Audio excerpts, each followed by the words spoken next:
장례식장의 공기는 무겁고 서늘했다. 검은 상복을 입은 조문객들의 발소리는 죽은 듯이 낮았고 향냄새가 섞인 습한 바람이 빈소를 가득 채웠다. 할아버지가 돌아가신 지 사흘째였다. 갑작스러운 심장마비였다. 평소 건강하시던 분이셨기에 모두가 충격에 빠졌지만 나는 울음을 삼키며 그 혼란을 수습해야 했다. 나에게는 슬퍼할 시간조차 주어지지 않았다. 회사의 주가는 할아버지의 부고와 함께 요동쳤고 나를 둘러싼 이해관계자들의 눈빛은 이미 먹잇감을 노리는 하이에나처럼 번들거리고 있었다. 새어머니는 빈소 구석에서 눈물을 닦는 척하며 사람들에게 전화를 돌리고 있었다. 그녀의 눈매는 슬픔과는 거리가 멀었다. 오히려 할아버지가 남긴 유산과 경영권이라는 전리품을 계산하는 듯한 탐욕스러운 광채가 서려 있었다. 나는 그녀의 시선을 의도적으로 피하며 조용히 서재로 향했다. 그곳에는 할아버지가 생전에 남긴 마지막 숙제가 기다리고 있었다. 서재의 문을 열자 묵직한 서류 뭉치가 책상 위에 놓여 있었다. 나를 돕던 김 변호사가 다급히 다가와 허리를 숙였다. 그는 안경을 고쳤으며 떨리는 목소리로 입을 열었다. 이사장님, 지금 당장 경영권을 승계받으셔야 합니다. 하지만 문제가 좀 있습니다. 나는 차분하게 의자에 앉아 그를 응시했다. 나의 논리적이고 차분한 성격은 이 위기 상황에서 유일한 무기였다. 말씀하세요. 어떤 문제죠? 김 변호사는 한숨을 내쉬며 두꺼운 주주 명부 서류를 내밀었다. 이사회에서 전권을 위임받으려면 최소 51%의 의결권이 필요합니다. 현재 이사장님께서 보유하신 지분은 친인척 지분을 합쳐도 21%에 불과합니다. 나머지 지분 중 49%는 시장에 풀려 있거나 우호 지분으로 묶여 있는데 결정적으로 경영의 향방을 가를 30%의 핵심 지분이 어디로 갔는지 확인되지 않고 있습니다. 심장이 쿵 하고 내려앉았다. 30%. 그것이 없으면 나는 바지 사장으로 전락하거나 최악의 경우 새어머니에게 모든 실권을 빼앗기고 회사에서 쫓겨날 것이 분명했다. 나는 떨리는 손으로 서류를 한 장씩 넘겼다. 이 숫자가 적힌 종이 한 장이 내 인생과 우리 가문의 역사를 뒤흔들고 있었다. 30%의 지분권자가 누구입니까? 분명 등기부 등본상에는 우리 쪽 우호 세력으로 분류되어 있었을 텐데요. 김 변호사는 땀을 닦으며 조심스럽게 봉투 하나를 꺼냈다. 그의 얼굴은 질려 있었다. 봉투 안에는 주식 보유 현황을 나타내는 최신 데이터 시트가 담겨 있었다. 나는 천천히 그 이름을 확인했다. 서류에 적힌 세 글자를 읽는 순간 온몸의 피가 차갑게 식어가는 기분이 들었다. 박선우, 박선우, 전혀 모르는 이름이었다. 할아버지의 평생 지인 명단에도 회사의 주요 임원진 리스트에도 심지어 가문의 먼 친척 중에서도 들어본 적 없는 이름이었다. 우리 기업의 명운을 쥔 그 누구도 알지 못하는 미지의 인물이 지금 가장 위험한 순간에 나타난 것이다. 나는 창밖의 어두운 밤하늘을 응시했다. 이 폭풍의 눈 속에 도대체 누가 숨어 있는 것일까? 왜 하필 지금 이 절망적인 타이밍에 그가 내 앞에 나타난 것일까? 할아버지가 남기신 건 거대한 제국이었지만 동시에 독이 든 성배이기도 했다. 장례식이 끝나자마자 시작된 경영권 싸움은 차가운 얼음물 속에 던져진 기분이었다. 의결권 30%의 부재. 그 작은 숫자가 내 목을 서서히 조여오고 있었다. 나는 텅 빈 집무실에 앉아 서류를 훑었다. 겉으로는 조문객들을 맞이하며 슬픈 척 연기하는 새어머니의 얼굴이 떠올랐다. 그녀는 할아버지의 죽음 이후 마치 기다렸다는 듯이 회사 곳곳에 자신의 세력을 심고 있었다. 나는 펜을 굴리며 생각에 잠겼다. 박선우, 이사회 명부와 주주 리스트 어디에도 없는 이름. 하지만 30%의 지분을 가진 유령 같은 존재. 나는 직감했다. 이 이름은 단순한 투자자가 아니라 우리 집안 내부의 누군가가 파놓은 덫이라는 것을. 나는 보안팀장에게는 외부 출장 중이라고 거짓말을 하고 회사 데이터베이스의 가장 깊숙한 곳, 즉 20년 전 아카이브 서버에 접속했다. 키보드를 두드리는 손가락이 미세하게 떨렸다. 대체 당신은 누구지? 나는 지난 3년간의 모든 이사회 회의록과 재무보고서를 대조하기 시작했다. 화면에 떠오르는 숫자들은 건조했지만 그 이면의 흐름은 기묘했다. 새어머니가 주재했던 비공개 전략 회의 날짜와 박선우라는 이름으로 지분이 이동한 날짜가 소름 끼치도록 정확하게 일치했다. 그녀는 항상 내가 참여하지 않는 시간대에 누군가와 은밀한 거래를 하고 있었다. 법인카드 내역, 차량 운행 기록, 심지어는 이사회의 화상회의 로그까지 샅샅이 뒤졌다. 그녀는 늘 우아한 미소를 지으며 내게 따뜻한 차를 내밀곤 했다. 이제 회사를 혼자 이끄느라 많이 힘들지? 내가 도와줄게. 그 말 뒤에 숨겨진 서늘한 야욕을 그때는 미처 몰랐다. 나는 분노를 억누르며 모니터를 응시했다. 심장이 쿵쾅거리는 소리가 귀를 울렸다. 단순히 회사 차원의 거래가 아니었다. 이건 내 자리를 뺏기 위한 치밀한 기획이었다. 증거를 찾을 때마다 그녀의 잔인한 실체가 조금씩 드러났다. 단순히 돈을 탐내는 수준이 아니었다. 그녀는 아예 나라는 존재를 이 회사에서 지워버리려 하고 있었다. 어두운 사무실 안 모니터 불빛만이 내 얼굴을 비췄다. 나는 20년 전 할아버지가 경영권 승계를 고민하던 시절에 초기 설립 계약서 사본을 찾아냈다. 그곳에는 회사 설립 당시 주주들의 서명이 담겨 있었다. 그리고 나는 마지막 페이지, 비밀 조항이 담긴 계약서 하단에서 멈출 수밖에 없었다. 박선우라는 이름 옆에 적힌 서명. 나는 눈을 의심했다. 아니, 이건 말도 안 돼. 떨리는 손으로 그 옆에 나란히 놓인 새어머니가 어제 결제한 서류 속 필체와 대조했다. 펜의 굵기, 획이 꺾이는 각도, 마지막 우자를 길게 늘어뜨리는 습관까지. 모든 것이 완벽하게 일치했다. 박선우는 외부인이 아니었다. 처음부터 그녀가 직접 만든 가상의 인물 혹은 그녀가 대리인을 내세워 만든 거대한 가면이었다.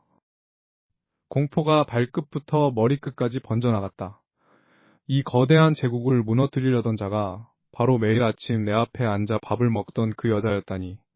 나는 숨을 쉴 수가 없었다. 눈앞이 아찔해지며 덫에 걸린 것은 내가 아니라 그녀였다는 확신이 들었다. 이제 나는 어떻게 해야 하지? 내 뒤에 칼을 겨누고 있던 그녀의 실체를 마주한 순간 나는 깨달았다. 진짜 전쟁은 이제부터 시작이라는 것을. 서재의 공기는 무겁고 서늘했다. 자정이 넘은 시각, 창밖으로 비치는 달빛조차 이 방의 침묵을 깨지 못했다. 나는 테이블 위에 어지럽게 펼쳐진 수십 년치의 재무제표와 주주 명부를 다시 한번 훑어보았다. 논리적인 사고가 마비될 것 같은 피로감이 몰려왔지만 나는 눈을 가늘게 뜨고 숫자의 행렬 속에서 미세한 균열을 찾아내려 애썼다. 새어머니, 아니 그녀가 연기하고 있는 그 완벽한 가면 뒤에는 분명히 무엇인가가 있었다.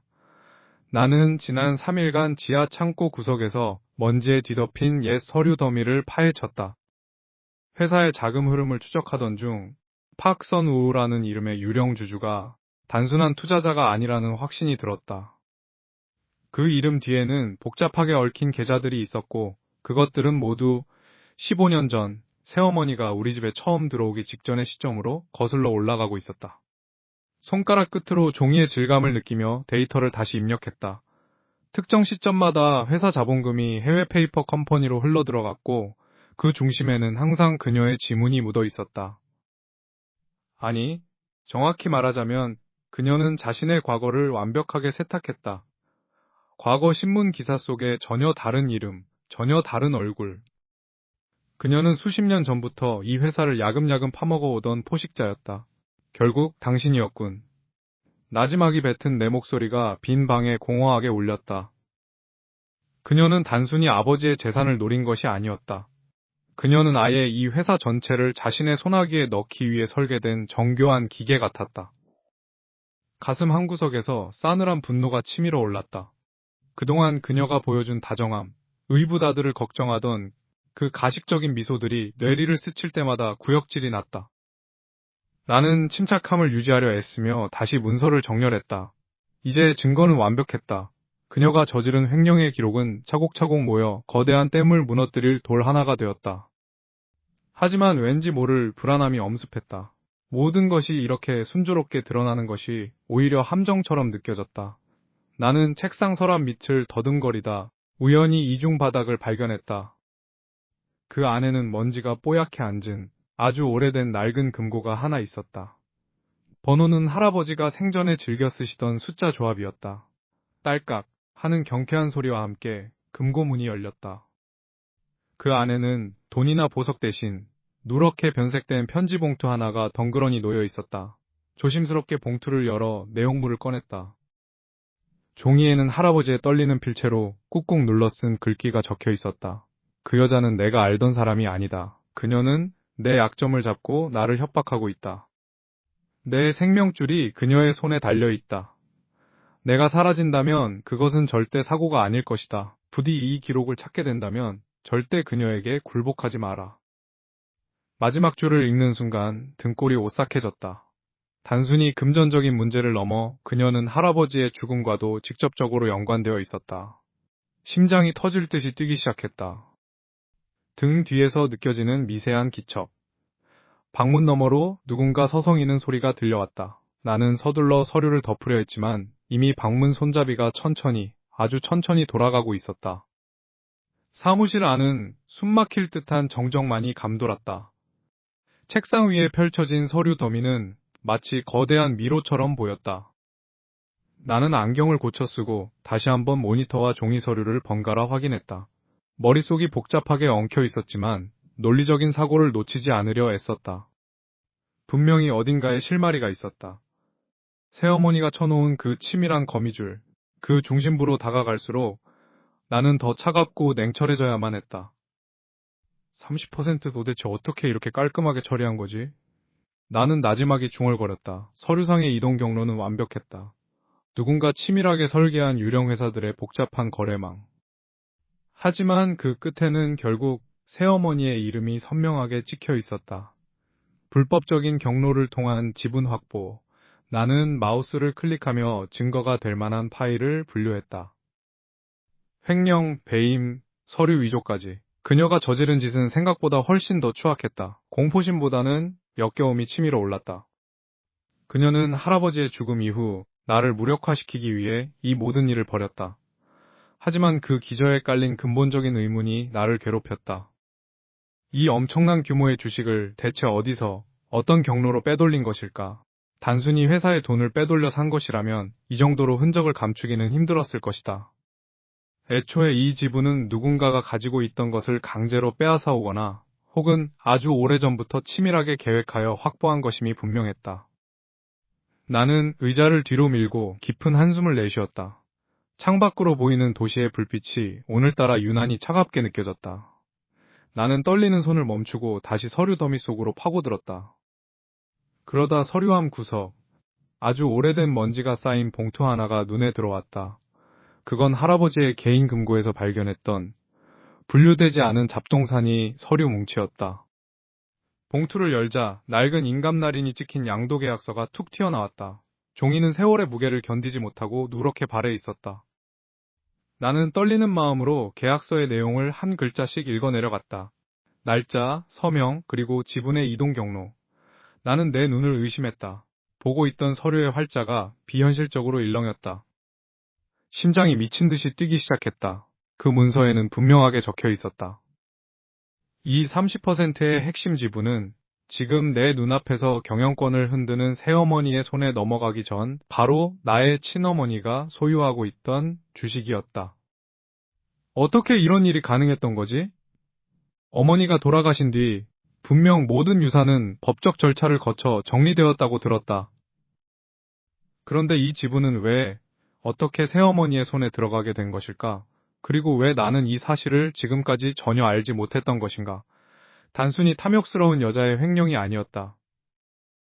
이것은 훨씬 더 깊고 어두운 나의 가족사를 관통하는 계획적인 범죄였다. 나는 굳은 표정으로 서류를 다시 한번 확인했다. 모든 것이 뒤바뀌고 있었다. 이제는 단순한 회사 경영권 다툼이 아니었다. 이것은 나의 과거를 지워버린 그녀에 대한 복수의 시작이었다. 나는 떨리는 손으로 핸드폰을 들어 누군가에게 전화를 걸려다 멈췄다. 지금은 누구도 믿을 수 없었다. 오직 나만이 이 어둠을 뚫고 진실을 파헤쳐야 했다.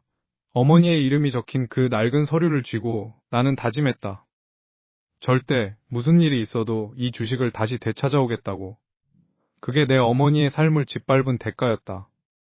싸늘하게 식은 회의실 안, 공기마저 얼어붙은 듯한 정적 속에서 나는 그녀를 마주보고 있었다. 새어머니, 아니 이제는 가면을 완전히 벗어던진 이 여자의 눈빛은 조금의 흔들림도 없었다. 나는 내 손에 쥐어진 서류 뭉치를 테이블 위로 강하게 내리쳤다. 종이들이 흩날리며 바닥에 떨어졌지만 그녀는 그것들을 줍지도 않은 채 그저 나를 보며 비릿한 미소를 지을 뿐이었다. 이게 다 무슨 의미인지 당신도 잘 알고 있겠지? 내 목소리는 억눌린 분노로 떨리고 있었다. 지난 수년간 내 어머니의 이름을 팔아 회사를 좀먹고 할아버지의 신뢰를 틈타 뒤에서 칼을 꽂은 결과물이 여기 모두 담겨 있었다. 30%의 지분. 그것은 단순한 수치가 아니었다. 어머니가 돌아가시기 직전까지 지켜내려 했던, 내게 물려주고 싶어 했던 유일한 유산이자 회사의 심장이었다. 그것이 어떻게 당신 같은 사람의 손에 들어갔는지 나는 그 추악한 진실을 똑똑히 알고 있었다.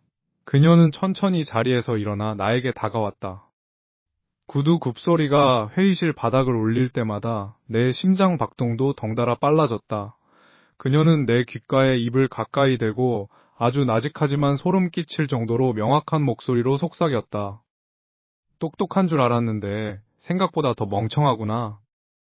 이 증거들을 들고 검찰청으로 가면 네가 그토록 소중히 여기는 이 회사가 무너질 것 같지 않니? 주주들이 가만히 있을까? 시장은? 그 모든 혼란을 감당할 수 있겠어? 그녀의 말은 논리적으로 반박할 수 없을 만큼 날카로웠다. 하지만 나는 물러설 수 없었다. 나는 턱을 치켜들며 그녀를 똑바로 응시했다. 협박은 통하지 않아. 당신이 저지른 횡령과 배임, 그리고 서류 조작까지 모두 법의 심판을 받게 할 거야. 당신이 가진 그 지분은 원천 무효야. 그 순간 그녀가 터뜨린 비웃음 소리가 회의실을 가득 채웠다. 그녀는 내 뺨을 부드럽게 쓰다듬는 척하며 섬뜩한 압박을 가했다. 그녀의 손길이 닿는 곳마다 소름이 돋았다. 법의 심판? 참으로 순진하네. 그래, 좋아. 내가 그토록 정의를 부르짖는다면 해봐. 하지만 그 전에 하나만 물어보자. 정말로 이 지분이 어디서 왔는지, 네, 그 완벽했던 어머니가 생전에 어떤 짓을 저질렀는지 정말 알고 싶니? 지금 당장 내가 가진 이 패를 공개하면 네가 그토록 자랑스러워하던 어머니의 명예는 어떻게 될까? 세상 사람들이 네 어머니의 그 더럽고 추악한 과거를 알게 되어도 네가 지금처럼 당당하게 이 회사 경영권을 주장할 수 있을까? 나는 순간 멈칫했다. 그녀의 눈빛에는 광기가 서려 있었다. 단순히 돈을 노리는 수준을 넘어 나를 완전히 파멸시키기 위해 준비한 비장의 카드라는 것이 느껴졌다. 그녀는 주머니에서 스마트폰을 꺼내들어 화면을 내게 보여주었다. 화면 속에는 어머니의 이름이 적힌 오래된 계약서와 알 수 없는 날짜들이 기록된 장부들이 있었다. 선택해. CEO 자리에서 물러나고 평온하게 사느냐, 아니면 네 어머니를 영원히 모욕 속에 묻어버리고 이 회사의 주인이 되느냐. 자, 이제 네가 선택할 시간이야. 그녀는 입꼬리를 한쪽만 비틀어 올리며 승리를 확신하는 표정으로 나를 내려다보았다. 내 등줄기를 타고 식은땀이 흘러내렸다. 내가 알던 어머니의 모습이 과연 진짜였을까? 아니면 내가 모르는 또 다른 지옥이 기다리고 있는 것일까? 그녀의 다음 말 한마디가 내 인생 전체를 뒤흔들 것임을 직감할 수 있었다. 새어머니의 그 서늘하고 비릿한 미소가 뇌리에 박혀 떠나질 않았다. 그녀가 나를 향해 던진 그 오만한 선언은 내 심장을 칼로 후벼 파는 듯했다. 내 엄마의 인생도, 네가 쥐고 있는 지금의 자리도 사실 전부 다 내 손바닥 아니었어. 그 오만한 말투가 귓가를 맴돌 때마다 분노가 머리끝까지 치밀어 올랐다. 나는 즉시 내 서재의 비밀 금고를 열었다. 그 안에는 사고 당시 어머니가 남긴 유품들과 함께 사고 직전의 모든 행적이 기록된 오래된 서류 뭉치가 들어있었다. 나는 손을 떨며 서류를 펼쳤다. 논리적이고 침착함을 잃지 않으려 애썼지만 활자 하나하나가 내 눈앞에서 춤을 추는 것만 같았다. 어머니가 돌아가시던 그날의 기록은 너무나도 깨끗했다. 사고 현장의 CCTV는 하필 그 시간대에 고장이 나 있었고 목격자들의 진술은 하나같이 모순투성이었다. 나는 그동안 이 기록들을 보며 단순히 운이 없었다고 생각했다. 하지만 지금 새어머니의 악랄한 얼굴을 떠올리며 다시 마주한 문장들은 전혀 다른 의미로 다가왔다. 이게 정말 당신이 한 짓이라고? 나는 종이 위를 손가락으로 짚어 내려갔다. 사고가 나기 직전 어머니의 계좌에서 거액의 자금이 정체불명의 페이퍼 컴퍼니로 흘러들어갔던 흔적을 발견했다. 그 페이퍼 컴퍼니의 설립일은 바로 새어머니가 우리 집에 들어오기 불과 2달 전이었다. 이건 단순한 횡령이 아니었다. 어머니를 사고로 위장해 제거하고 그 모든 자산을 흡수하여 지금의 대주주 자리를 다지기 위한 완벽한 설계였다. 나는 어머니의 일기장 마지막 페이지를 떨리는 손으로 넘겼다. 오늘 나를 찾아온 그 여자가 자꾸만 이상한 계약서를 내민다.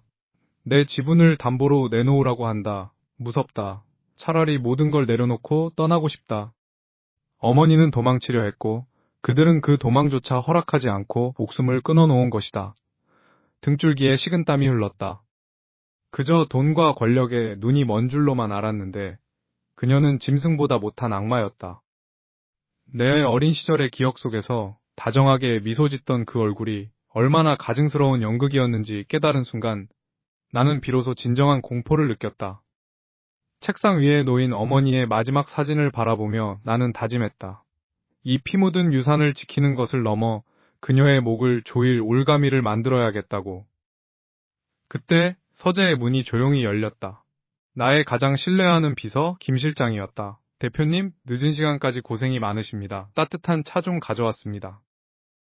그는 평소처럼 무표정하고 충직한 얼굴이었다. 나는 옅은 미소를 지으며 그에게 서류를 건네줄까 고민했다. 하지만 책상 모서리에 놓인 그의 휴대전화 화면이 살짝 켜지는 것을 보았다. 문자가 와 있었다. 지시하신 대로 처리했습니다. 서류 정리는 끝났고 오늘 밤 확인 사살하겠습니다. 발신자는 새어머니였다. 내 몸이 얼음장처럼 굳어버렸다. 내가 가장 믿었던 창이 사실은 이미 적의 손에 들려 나를 겨누고 있었다. 이사회 당일 아침, 회의실 안의 공기는 숨이 막힐 듯 무거웠다. 나는 손에 쥔 서류 뭉치를 꽉 쥐었다. 어머니의 사고가 단순한 불운이 아니었다는 증거, 그리고 새어머니가 지난 수년간 치밀하게 자행해온 횡령과 주식 탈취의 기록이 그 안에 담겨 있었다. 오늘이야말로 모든 가면을 벗겨낼 마지막 기회였다. 나는 떨리는 심장을 부여잡고 단상으로 향했다. 여러분, 오늘 제가 이 자리에 선 이유는 우리 회사의 근간을 흔들고 있는 거대한 기만을 밝히기 위해서입니다. 내 목소리는 차분했지만 팽팽한 긴장감을 머금고 있었다. 나는 준비한 자료들을 프로젝터에 띄우기 시작했다. 그러나 반응은 내가 예상했던 것과 전혀 달랐다.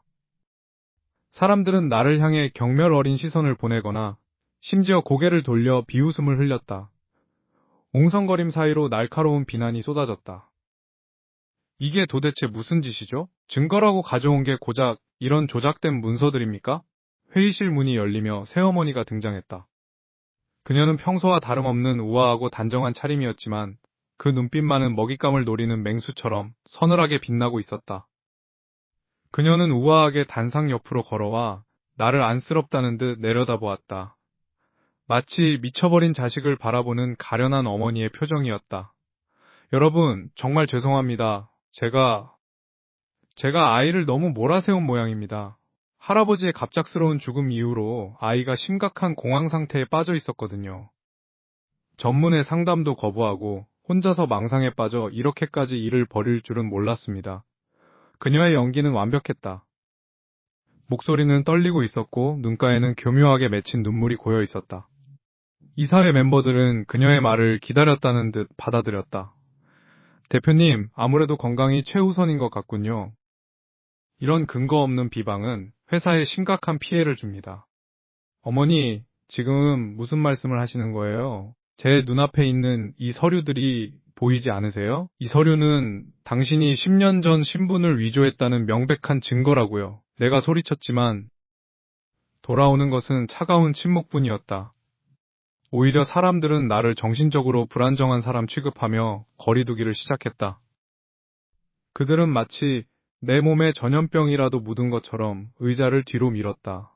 그녀는 내 귓가에 다가와 아주 낮은 목소리로 속삭였다. 봤니? 아무도 너의 진실 따위는 궁금해하지 않아. 사람들은 오직 자신이 믿고 싶은 것만 믿거든. 그리고 지금 사람들은 너를 미친 사람으로 규정했지. 이제 네가 무슨 말을 해도 그건 광인의 헛소리일 뿐이야. 가슴속에서 뜨거운 분노가 치밀어 올랐다. 어머니를 죽음으로 내몰고 이제는 나마저 사회적으로 매장하려는 그녀의 악랄함에 전신이 떨렸다. 나는 증거를 다시 한번 흔들며 필사적으로 호소했다. 이건 망상이 아닙니다. 제발 자료를 제대로 봐주세요. 여기 이 거래 내역을 보라고요. 하지만 내 목소리는 회의실의 웅성거림에 묻혀 형편없이 흩어졌다. 내게 남은 것은 오직 차가운 시선들 뿐이었다. 마치 진공 상태 속에 갇힌 것처럼 아무리 소리쳐도 벽에 부딪혀 돌아오는 공허함만이 가득했다.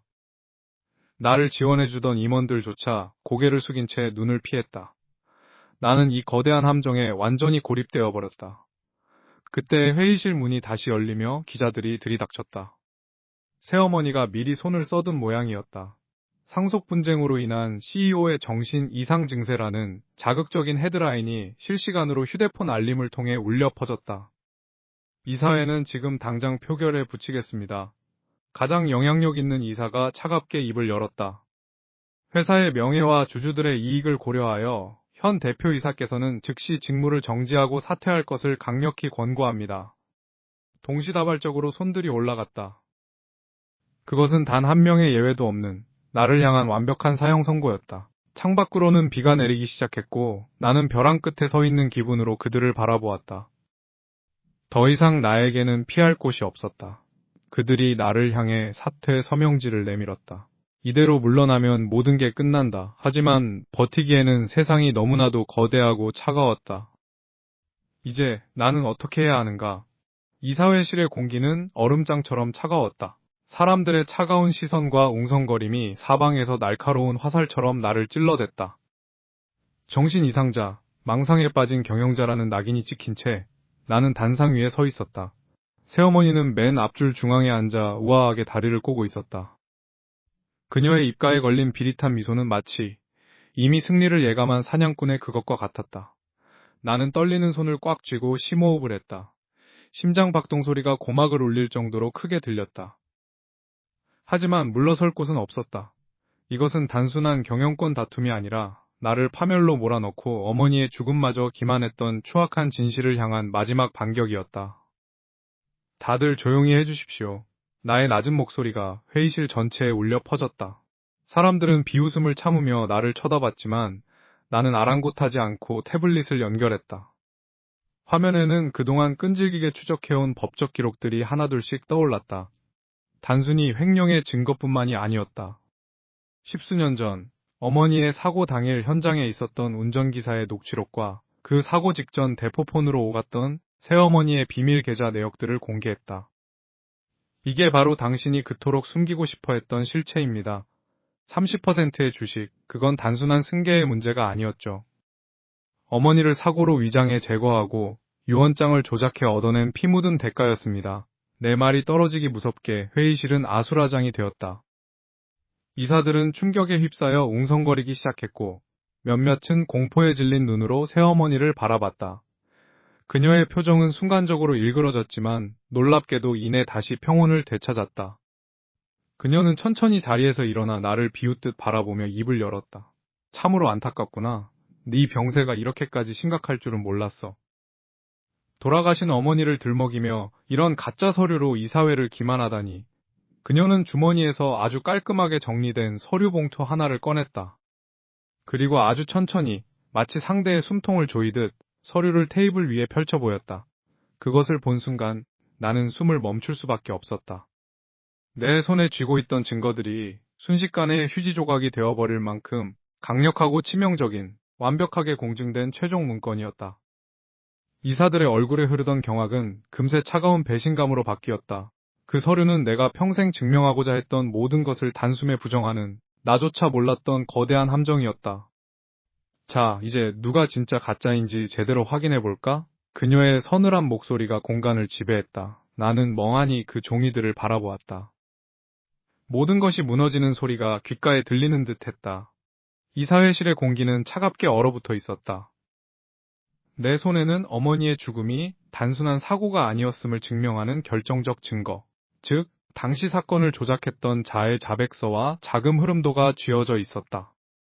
새어머니의 얼굴은 이제껏 본 적 없는 일, 그러진 경멸과 당혹감으로 뒤덮였다. 그녀는 가면을 벗어던지고 특유의 차가운 미소 대신 짐승 같은 광기를 드러냈다. 하지만 승리의 기쁨은 잠시였다. 그래, 네 말이 다 맞아. 내가 그랬어.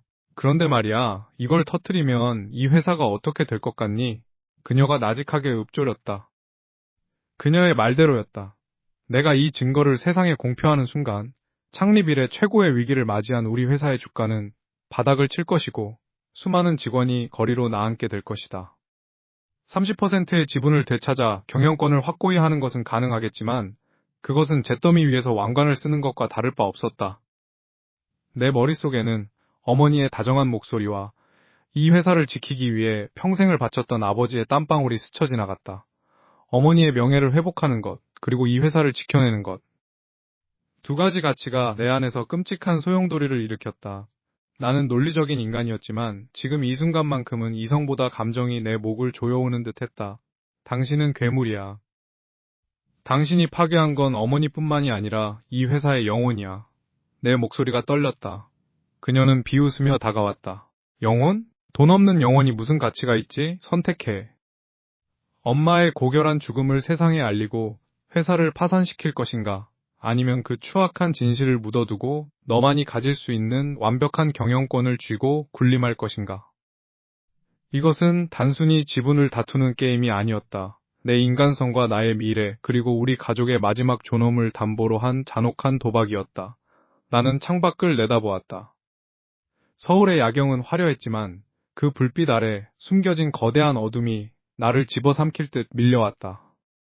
내가 이 증거를 테이블 위에 내려놓는다면 정의는 구현되겠지만 나의 세계는 무너질 것이다. 반대로 내가 침묵한다면 나는 내가 그토록 경멸했던 그녀와 똑같은 괴물이 되어 평생을 후회 속에 살아가야 한다. 손끝이 떨렸다. 서류를 쥔 손에 힘이 들어갔다. 어머니의 억울한 죽음을 향한 울분과 이 회사를 짊어진 책임감 사이에서 나는 길을 잃었다. 이것은 과연 복수인가? 아니면 또 다른 파멸의 서막인가? 내 손안의 종이 한 장이 흩날리는 순간 과연 나는 빛을 보게 될까? 아니면 돌이킬 수 없는 나락으로 떨어지게 될까? 모든 것이 멈춘 듯한 정막 속에서 나는 비로소 결심했다. 하지만 그 결심이 불러올 파장은 내가 감당할 수 있는 범위를 이미 넘어서고 있었다. 과연 진실을 밝히는 것이 진정한 구원이 될 것인가? 아니면 이것은 내가 감당할 수 없는 거대한 붕괴의 시작일 뿐일까? 더 이상 물러설 곳은 없었다. 나는 증거를 쥔 채 그녀의 눈을 똑바로 응시했다. 그리고 천천히, 그러나 단호하게 입을 열었다. 끝이 보이지 않는 심연이 내 발밑에서 서서히 그 아가리를 벌리고 있었다.